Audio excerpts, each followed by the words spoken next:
नमस्कार।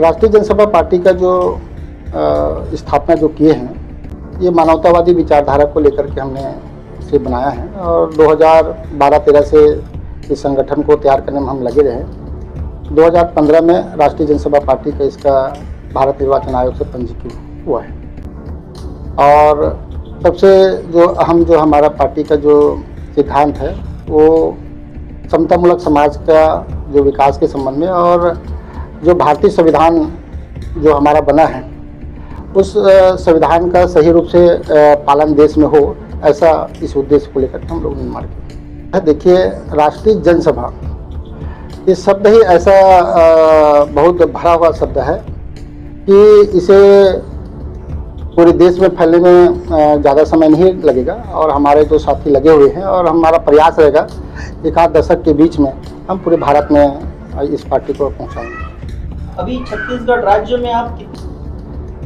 2024 के जो लोकसभा चुनाव चल रही है, इसमें पहला चरण में जो एक सीट था छत्तीसगढ़ का, उसमें हमने प्रत्याशी उतारा है।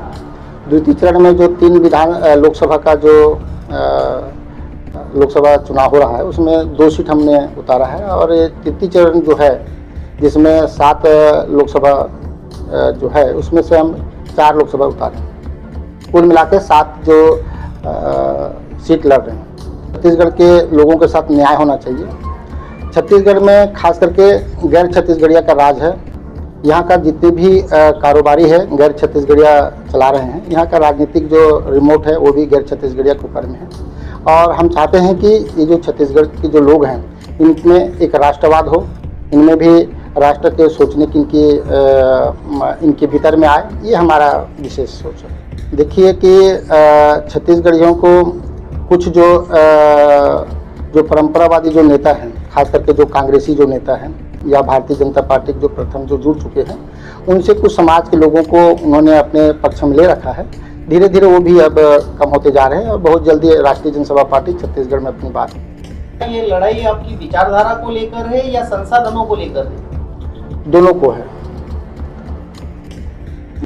सबसे पहले तो यहाँ के जो जनजीवन है, खास करके विशेष करके अनुसूचित जाति, जनजाति, पिछड़ी जाति जो बहुतायत में 93% लोग रहते हैं, उनके सामाजिक न्याय के लिए, उनके आर्थिक न्याय के लिए हम जोर शोर से उठाएंगे। विशेषकर जैसे बस्तर अंचल है, बस्तर अंचल में आज भी आदिवासी समाज आज़ादी के मायने नहीं समझ पाए हैं और पूर्ण रूप से आज भी मुख्य धारा से नहीं जुड़ पाए हैं। सरगुजा क्षेत्र में देखते हैं जनजाति क्षेत्र है, वहाँ भी मैदानी भाग में भी अनुसूचित जाति और पिछड़ी जाति समाज है, उनका भी आर्थिक और सामाजिक स्तर कमज़ोर है, जिनके लिए हमारा विशेष फोकस रहेगा, उद्देश्य रहेगा कि संसद में बात उठाएंगे। और जब भी हमारा ऐसा मौका मिलेगा, यदि जनता हमें खास करके राष्ट्रीय जनसभा पार्टी को विश्वास करती है और नारियल फार्म में बटन दबाकर यदि हमें विजयी बनाता है तो संसद में निसंदेह हम पूरी जोर से आवाज़ उठाएंगे और सामाजिक और आर्थिक परिवर्तन के लिए काम करेंगे। खासकर देखिए, पूरी आधी आबादी महिलाओं की है और जिम्मेदारी घर का उनके ऊपर रहता है। आज जो भारतीय जनता पार्टी और कांग्रेस जो जिस प्रकार से घोषणा कर रही है, एक छलावा है, उनके साथ एक प्रकार से मजाक है। 1000 बीजेपी देने की बात कर रही है, एक प्रकार से उसका वोट बैंक की राजनीति है। उससे दूर हमने राष्ट्रीय जनसभा पार्टी में महिलाओं के साथ न्याय करने की हमने सोचा है और विशेष करके हम उन्हें कम से कम 10 से 12 हज़ार रुपये पर मंथ कमा सके, इस उद्देश्य को जिस प्रकार से 1000 रुपये दे करके भारतीय जनता पार्टी महिलाओं के साथ में एक प्रकार से छलावा कर रहा है। दूसरा ये है कि 1000 में उनकी घर का जो आवश्यकता की पूर्ति हो नहीं सकता। एक प्रकार से चुनावी उनका मुद्दा है, चुनावी उनका घोषणा रहा है। दूसरी बात यह है कि रोजगार के मामले पर महिलाएं ही नहीं बल्कि यहाँ के जो पुरुष वर्ग है, यहाँ के उनके साथ भी बड़े पैमाने पे अन्याय हो रहा है। और रोजगार के मामले में आपको स्पष्ट कर दूं कि यहाँ संभावनाएं बहुत अच्छा है रोजगार की। यहाँ पे इंडस्ट्रीज भी बहुत लग रहे हैं, खास करके जितने भी इंडस्ट्रीज लगा है उसमें स्थानीय लोगों को रोजगार नहीं लिया जा रहा है, गैर छत्तीसगढ़िया को वहाँ पे रोजगार लिया जा रहा है। और उनके जो मैनुअल है उद्योग नीति के तहत में, तो उनमें ये रहता है कि स्थानीय जो 60% बेरोजगारों को वहाँ पे लेने का रहता है, लेकिन एक भी लोगों को नहीं लिया जा रहा है। ये बहुत बड़ा दुर्भाग्य है, छत्तीसगढ़िया युवाओं के साथ में धोखा है। और ये हमारी राष्ट्रीय जनसभा पार्टी यदि आती है, यदि जनता हमें जिताता है, तो निसंदेह हम युवाओं को उन इंडस्ट्री जो हमारे जो ज़मीन का उपयोग कर रहा है, यहाँ का पर्यावरण को उपयोग कर रहा है, यहाँ का जल को उपयोग कर रहा है, तो हम चाहते हैं कि उनकी जो ज़मीन जब उनका सहयोग ले रहे हैं, जल जंगल ज़मीन एक प्रकार कहते हैं, तो वहाँ के जो युवाओं को उनको रोज़गार वहाँ पे मिलना चाहिए। अनुसूचित क्षेत्र है पूरे छत्तीसगढ़ एक प्रकार से कहा जाए।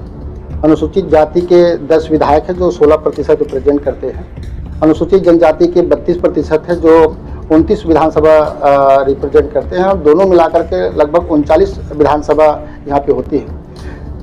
एक प्रकार से 90 विधानसभा में तो आधे के करीब पहुँच रहे हैं। तो यदि संविधान पर इनका थोड़ा बहुत विश्वास होता, ये तो मात्र उसको उपयोग कर रहे हैं, और ये एक प्रकार से कांग्रेस और बीजेपी जो सत्ताधारी पार्टी के एक बंधुआ मजदूर की तरह काम कर रहे हैं।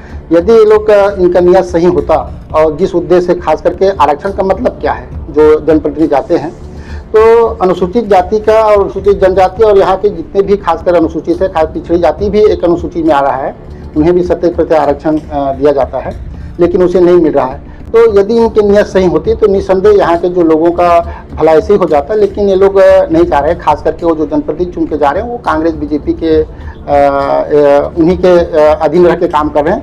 वो जिस उद्देश्य से आरक्षण बना, खास करके सामाजिक परिवर्तन और आर्थिक परिवर्तन, न ही उनका समाज का सामाजिक परिवर्तन हो रहा है, न ही आर्थिक परिवर्तन। कुल मिलाकर के 5 साल ऐसे गुजर जाता है कि उन्हें पता ही नहीं चलता, फिर चुनाव आ जाता है, फिर समाज के लोग हैं कह करके फिर उन्हें टिकट मिलता है और टिकट में फिर जीत जाते हैं। ये निरंतर चल रहा है।